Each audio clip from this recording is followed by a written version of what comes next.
Hello friends, இன்றைக்கி நம்ம புதினா தண்டு நடவை பற்றி தெரிஞ்சுக்கலாம். புதினாக்கு தனியாக விதைகளெல்லாம் விதைக்க வேண்டிய தேவையில்லை.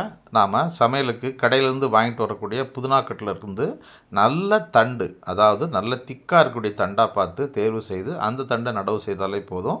அது மட்டும் இல்லாமல் அந்த தண்டில் இருக்கக்கூடிய சின்ன சின்ன இலைகளை விட்டுட்டு பெரிய இலைகளை மட்டும் அடர்த்தி எடுத்துடணும். நுனியில் இருக்கக்கூடிய இலைகளையும் அப்படியே விட்டுடணும்.